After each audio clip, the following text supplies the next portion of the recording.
Hello प्यारे बच्चों, उम्मीद करता हूँ आप सब बढ़िया होंगे, बेहतर होंगे। तो एक बहुत बड़ा बच्चों के मन में, आप सभी के मन में एक डाउट है, वो है टू बोर्ड एग्जामिनेशन। सर क्या है इसमें, कौन कौन इसे भर सकता है, कौन कौन इसे देगा और किस तरीके से चीज़ें होंगी। तो ऑफिशियल नोटिफिकेशन से जानते हैं कि क्या क्या इसके बैकग्राउंड में चीज़ें हैं। ओके, तो ये इस साल आपके 2026 वाले सेशन में अप्लाई हो रहा है। ठीक है, इसके बैकग्राउंड में क्या क्या चीज़ें हैं, कौन कौन इसे दे सकता है, कौन कौन इसे नहीं दे सकता है, ध्यान से तसल्ली से समझते हैं, जल्दीबाजी में नहीं। ठीक है, तो एक एक करके मैं शुरू करता हूँ। ठीक है, अच्छा ये सारी चीज़ें हैं, ये किस लिए लाई गई हैं वो मैं आपको एक्सप्लेन करता हूँ। ये लाई गई हैं ताकि बच्चों के लिए एक फ्लेक्सिबिलिटी मिले, बच्चों को एक मौका मिले दोबारा अपने आप को साबित करने का, स्टूडेंट्स के पास चॉइस हो। क्लियर है। और बेस्ट ऑफ 2 अटेम्प्ट्स, मतलब पहले ऐसा होता था कि एक बार एग्जाम दे दिया, नंबर कम आ गए, बीमार पड़ गए आप और नंबर कम आ गए तो वही लगेंगे। ठीक है, दोबारा आपको चांस नहीं मिलता था, या फिर आप उसमें फेल हो गए तो कंपार्टमेंट में दोगे, लेकिन अगर कम आ गए तो नहीं दे सकते थे। लेकिन इस बार इस चीज़ों को चेंज कर दिया गया है। ठीक है, तो ये हुआ है NEP 2020 के रिगार्डिंग, नए जो रूल्स आए हैं उसके अकॉर्डिंग। अब एक एक करके चीज़ों को समझते हैं कि कौन कौन इसे दे सकता है, कौन कौन इसे नहीं दे सकता। ठीक है, आइए तो देखो, scheme of two board examination क्या कहती है। जनरल जो कंडीशंस हैं वो क्या है कि it is mandatory to all the students to appear in the first board examination. ये भैया सबके लिए कंपलसरी है कि पहले एग्जामिनेशन जो अभी चल रहे हैं इसमें बैठना कंपलसरी है, देने पड़ेंगे। ठीक है, अगर आपका कोई इशू है, आप बीमार पड़ गए या फिर आप कुछ और वजह आपकी रही, ठीक है, तो आप सेकंड वाले में अपेयर हो सकते हो। All passed and eligible student will be allowed to improve their performance in any of the 3 subjects out of science, mathematics, social science मतलब SST और लैंग्वेज के जो आपके पेपर होते हैं। मतलब कोई से आप 3 दोबारा से पेपर दे सकते हो। आप चाहो कि आपका स्कोर और बेटर आए, ठीक है, आप चाहते हो कि आपके जो नंबर फर्स्ट में आए हैं उससे आप बेटर ला सकते हो, किसी कारण की वजह से नहीं ला पाए फर्स्ट में, तो आप इसको भर सकते हो। If a student had not appear in, ये पॉइंट बहुत ज़्यादा इंपॉर्टेंट है, कौन सा बच्चा इसे नहीं दे सकता। If a student not appeared इन 3 और मोर सब्जेक्ट्स इन फर्स्ट एग्जामिनेशन, अभी जो एग्जामिनेशंस चल रहे हैं अगर उसमें 3 या 3 से ज़्यादा पेपर अगर आप नहीं दे रहे हो तो भैया आप दोबारा सेकंड एग्जामिनेशन भी नहीं दे पाओगे, आपको एसेंशियल रिपीट में डाल दिया जाएगा। इन द सेंस आप next year month of Feb में जब एग्ज़ाम होंगे तो देने पड़ेंगे आपको एग्ज़ाम, पूरा फुल मोटे मोटे तौर पे समझे तो आपको फेल कर दिया जाएगा। नेक्स्ट पे बात करते हैं। For student who repeat result whose result in the first examination is compartment, जिनके एग्ज़ाम जो अभी पेपर हो रहे हैं अगर इसमें किसी की कंपार्टमेंट आ जाती है तो वो बच्चा भी इस पेपरों को भर सकता है, दे सकता है। कंपार्टमेंट के साथ साथ वो और भी सब्जेक्ट जिसमें उसका स्कोर कम लग रहा है उसे वो भी आप दे सकते हो। ठीक है, दूसरी बात, एडिशनल जो सब्जेक्ट्स होते हैं कुछ बच्चों के पास रहते हैं क्लास 10th के अंदर, उनमें आप पेपर दोबारा नहीं दे सकते। क्लियर है, तो एडिशनल सब्जेक्ट आप पेपरों को आप दोबारा एग्जामिनेशन उसका नहीं दे सकते। ठीक है, स्कीम ऑफ स्पेशल कैटेगरी के क्या है कि जो स्पोर्ट्स में बच्चे होते हैं अगर उनके अभी इवेंट्स चल रहे हैं तो वो उस वजह से अटेंड नहीं कर पाते एग्जामिनेशन को, तो उनको भी एक चांस मिलता है ताकि वो बैठ पाएँ। ठीक है, किसी के विंटर बाउंड स्कूल्स होते हैं, सर्दियों की वजह से नहीं चल पाते तो वो भी दे सकते हैं। Facilities extends to CWSN, child with special need, जो बच्चों को स्पेशल नीड की ज़रूरत होती है, स्पेशल क्लासरूम्स होते हैं, ठीक है, तो वो बच्चे भी इसमें पार्टिसिपेट मतलब दोबारा एग्ज़ाम दे सकते हैं। ठीक है, कंडक्ट ऑफ इंटरनल असेसमेंट वही रहेगी जो आपके पहले जा चुकी है।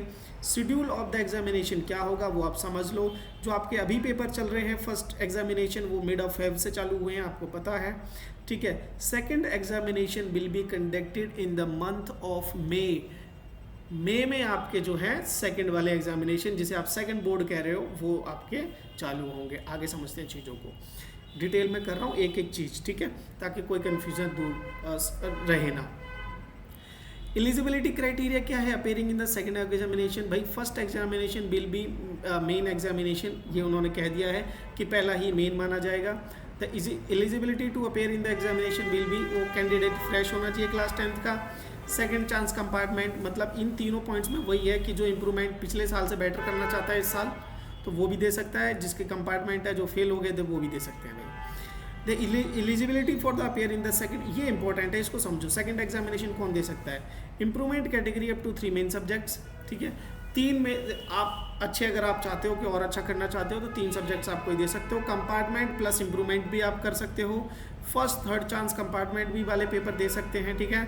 Improvement of the students passed by the replacement of the subject, clear है। तो कुल मिला के ये हो गया कि आप जो है आपके पास 2 चांस हैं, ठीक है। Syllabus and the scheme of examination क्या होगा? वही होगा जो पहले था, ठीक है, कोई चेंज नहीं है सिलेबस के अंदर, ठीक है। रिमेन सेम, सब कुछ सेम रहेगा।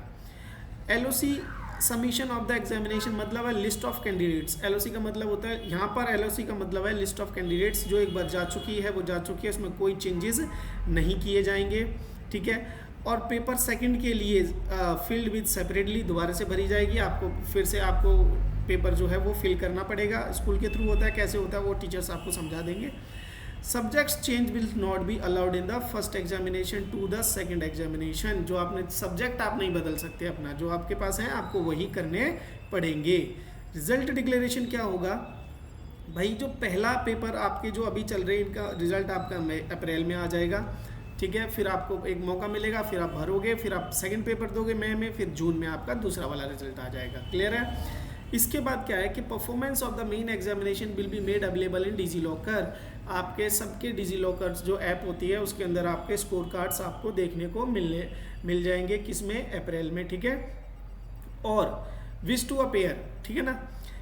जो कैंडिडेट इफ द पूरा पढ़ लेते हैं, this could be used for the exam admission for the class, अच्छा ठीक है। ये चीज़ें जो स्कोर कार्ड हैं, आप अगर 11th में एडमिशन लेना चाह रहे हो तो वो आपके लिए एक डॉक्यूमेंट की तरीके से काम करेगा, आप उससे एडमिशन ले सकते हो, ठीक है ना। और जो बच्चे सेकंड एग्जामिनेशन में अपेयर होना चाहते हैं for improvement passing documents will be issued to all the students after the results of the second examination. Second examination के बाद आपको पासिंग रिजल्ट्स आपको देखने को मिलेंगे, और जो एक सर्टिफिकेट स्कूल से मिलता है वो भी आपको, मेरिट सर्टिफिकेट जो है वो भी आपको सेकंड एग्जामिनेशन के बाद ही मिलेगा। पोस्ट रिजल्ट फैसिलिटीज़ क्या हैं, ठीक है, कि facilities of photocopy verification reevaluation will be available only after declaration of results of second examination for the both examinations mains and second, ठीक है ना। वो रीएवल्यूएशन वाला जो कॉन्सेप्ट है वो आप देख लेना, वो तो जाहिर बात है कोई करता नहीं है ज़्यादा, ठीक है। एडमिशन इन क्लास 11th के रिगार्डिंग क्या है इसको आप देखो।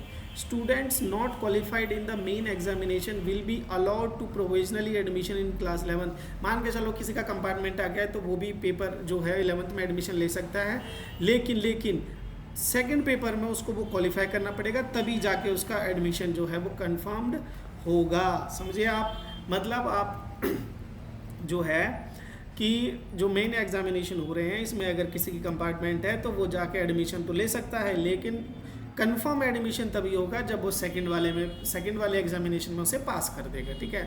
तो आई होप ये सारी चीज़ें आपको समझ में आई होंगी। नीचे कुछ नहीं लिखा हुआ है, वो कहा गया है कि सबको बताया जाए, सभी स्कूल्स में ये जो है वो लागू किया जाए। तो आई होप ये सारी चीज़ें आपको समझ में आई होंगी, सारे डाउट्स आपके क्लियर हुए होंगे, ठीक है। उम्मीद करता हूँ कि ये वीडियो आपको पसंद आया होगा, छोटा सा इन्फॉर्मेटिव वीडियो था। चैनल को सब्सक्राइब करो और लाइक भी कर देना अगर आपका मन करे तो, ठीक है। नेक्स्ट में मिलेंगे, till then take care, bye, Jai Hind.